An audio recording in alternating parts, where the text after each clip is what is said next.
Hello everyone, my name is Dr. N. Ratina Kumar, working as an assistant professor, SNS institution. In this lecture series, we are going to see the generative painting and illustration models. So we'll see one by one. So first one is, this is the first question I'm asking to everyone. Have you ever imagined a machine creating a painting like a human artist? If you ask the same question 10 years or 15 years ago, we won't get the answer. We believed that it won't create, but so now it is possible. So because of this, the new technologies. So how can AI understand the style, color, and imagination? So what is mean by generative art? AI generated paintings and illustrations. It uses generative AI models to create a new images. So that is called as a generative art. So why generative painting models? So what is the use of? What is the benefit of this generative painting models?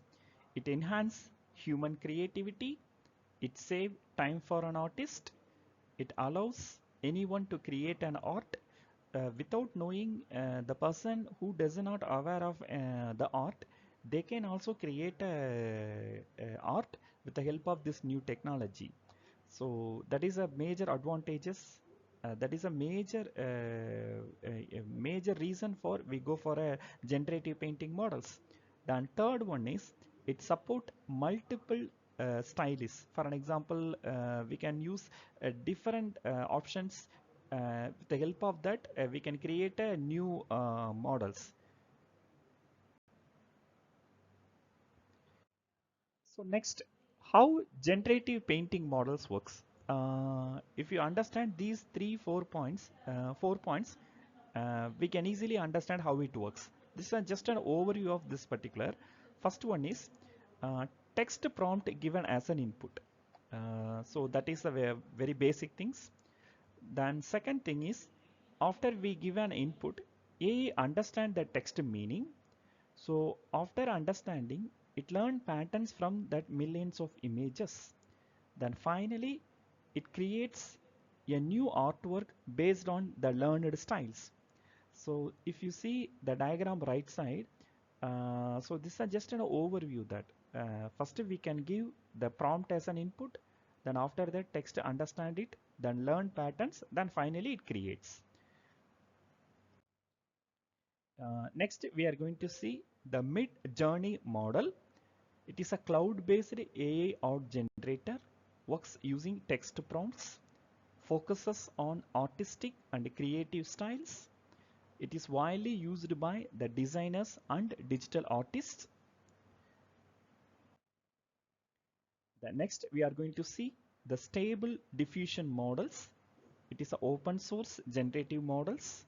It uses the diffusion techniques.